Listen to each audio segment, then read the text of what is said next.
बच्ची सूती हो, चाय पी रहे, 8 बज गए, कब तक आएगी चाय? सुन लिया है जी। बहू, ओ बहू। जी माँ जी। चाय अभी तक नहीं बनी क्या? ऑफिस जाने की जल्दी है, घर का काम मत भूल जाना तुम। जी माँ जी, लाई अभी चाय। ससुर जी को पहले दीजिए।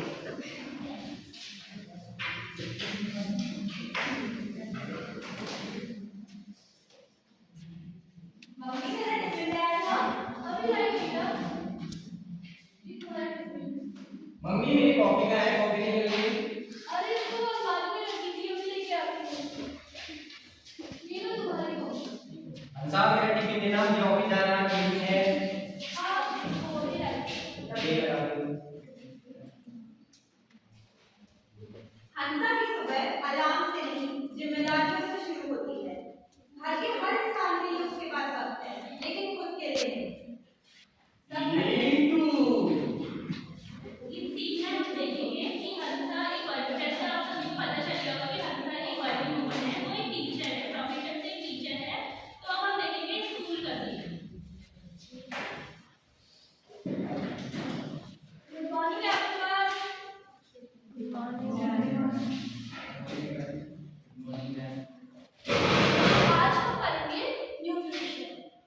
तो तुम लोगों को समझ आ रहा है? एक्सक्यूज मी मैम, मुझे आपसे अपने बेटे को लेकर बात करनी है। हम बोलिए। मैं पिछले कुछ टाइम से नोटिस कर रहा हूँ कि इसकी परफॉर्मेंस लगातार गिर रही है। आपके बच्चों का क्लास में ध्यान नहीं देते। नहीं सर, मैं सभी बच्चों पे ध्यान रखूंगी। अगर आप सारे बच्चों पर ध्यान देती हैं तो ये परफॉर्मेंस क्यों गिरती जा रही है? लगातार उसके नंबर कम क्यों होते जा रहे हैं? सर हम क्लास में सारे बच्चों पे ध्यान देते हैं, उनको इंडिविजुअली गाइड भी करते हैं, और अगर बच्चे को कोई डाउट हो तो हम उनकी रेमेडियल क्लास भी चलाते हैं। ये सब आपके बहाने हैं कि आप इंडिविजुअल डिफरेंसेस और ये सारी पता नहीं क्या क्या बातें हैं। मुझे पता चला आप लोगों को ना मारती हैं ना डांटती हैं, इसलिए वो आपको सीरियसली भी नहीं ले रहे और ना पढ़ाई पे ध्यान दे रहे हैं। आपकी जगह पे कोई मेल टीचर होगा तो वो ज्यादा अच्छे से ध्यान देता।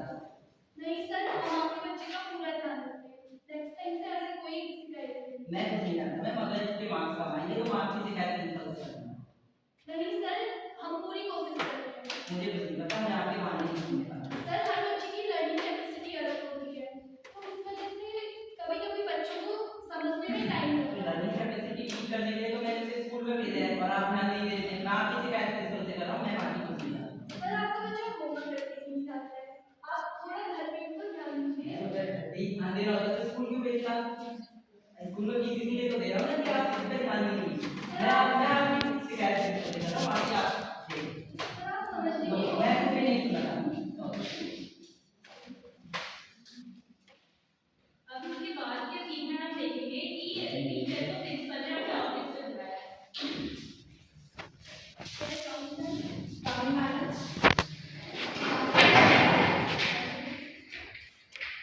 मुझे पिछले महीने के क्लास रिजल्ट्स मिले हैं और ये क्या है, इतना लो स्कोर। मैम मैं क्लास में सब बच्चों की बात करूँगी, पर बच्चों की लर्निंग कैपेसिटी अलग होती है। मैम मुझे कोई बहाने नहीं चाहिए, ये लीजिए। ये क्या है स्कोर? 20 में से 2 नंबर, 20 में से 4 नंबर, क्या यही स्टैंडर्ड रह गया है हमारे स्कूल का? मैम मैं अपनी तरफ से पूरी कोशिश कर रही हूँ, हर बच्चे को पूरा समझाने की कोशिश करती हूँ। उनकी रेमेडियल क्लास चलती है, इंडिविजुअली उनकी प्रॉब्लम्स को सॉल्व किया जाता है। ये क्या प्रॉब्लम्स है?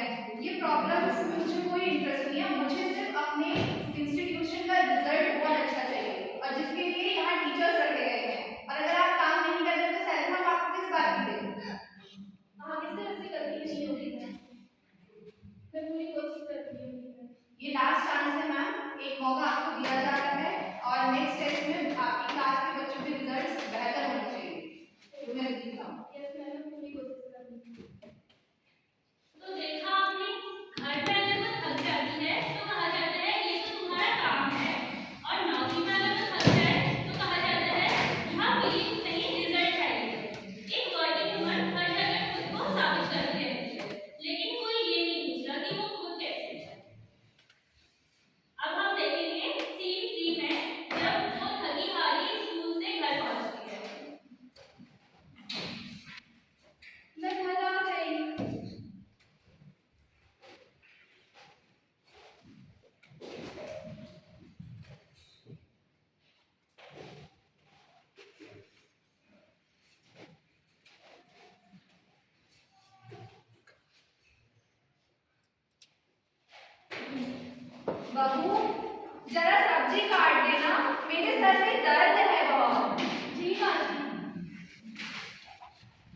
मम्मी मुझे भूख लगी है। तुमको मीठा भी बना दो। मम्मी मेरा होमवर्क करा दो। लाओ। अभी तुम इसको देख, पहले इसको पढ़ो, इसके बाद बताओ। हंसा कॉफी बना दो। ऑफिस से आके मैं बहुत थक गया हूँ। जी अभी लाए।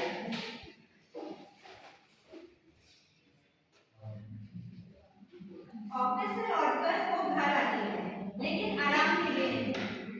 यहाँ उसकी थकान कोई बीमारी नहीं मानी जाती। यह थकान उसकी जिम्मेदारी का हिस्सा समझा जाता है।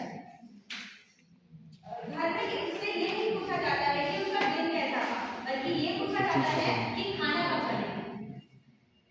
यहाँ उसे परफेक्ट बहू, परफेक्ट माँ और परफेक्ट पत्नी होने की उम्मीद की जाती है। उसका दिन खत्म होता है, लेकिन उसकी ड्यूटी नहीं। इसके बाद के सीन में हम देखेंगे कि वो सारी फैमिली एक सोशल गैदरिंग में जाती है।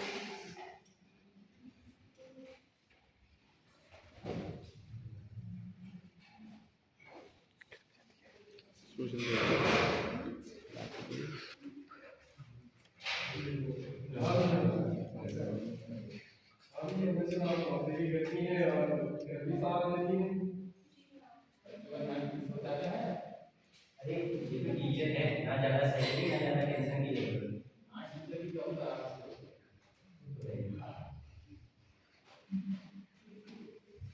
यहाँ उसकी मेहनत कम पैकेज से आंकी जाती है। कम सैलरी मतलब कम मेहनत, कम इज्जत नहीं। वो उसी पैकेज में पूरा घर भी संभालती है, बच्चों का होमवर्क करवाती है, बाहर अपने स्टूडेंट्स को पढ़ाती है और फिर भी लोग उसे मजाक उड़ाते हैं। कभी कभी अपमान सिर्फ ऊंची आवाज में नहीं होता, हंसते हुए शब्दों में भी होता है, जैसे आपने अभी देखा। और एक वर्किंग वुमन उस पल में चुप रहती है, क्योंकि चुप रहना उसकी मजबूरी बन चुका होता है। अब इसके बाद के सीन में हम देखेंगे कि जो हस्बैंड वाइफ थे वो वापस आ गए हैं अपने घर पे। पार्टी में खाना अच्छा नहीं था। आपको भूख भी लगी होगी, इस वजह से आपको टेस्ट नहीं आ रहा होगा। खाना तो बहुत अच्छा था। नहीं खाना अच्छा है, थोड़ा सा बना दो। नहीं नहीं खाना बहुत अच्छा था। चलो ठीक है, बना दो। बहू, ओ बहू, आज पार्टी में मैंने डांस बहुत ज्यादा ही कर लिया है, मेरे पैर में दर्द हो गई है। जरा तेल या ना मालिश तो कर दो पैर की। इस उम्र में डांस करने की क्या जरूरत पड़ गई? जी माँ जी आई।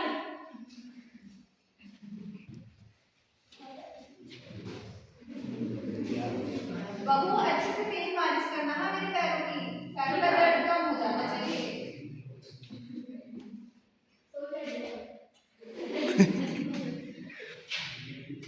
मम्मी आप पार्टी से इतनी लेट आई हो, मुझे होमवर्क तो करवा दो। तुमने अभी तक होमवर्क नहीं किया है? नहीं मम्मी, आप तो करवाने वाली थी ना। चलो ठीक है। मम्मी की होमवर्क से करो। चलो ठीक है, मैं कर दूंगी। तुम्हारा होमवर्क है।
hardworking women, they are the unsung heroes of our life. Thank you.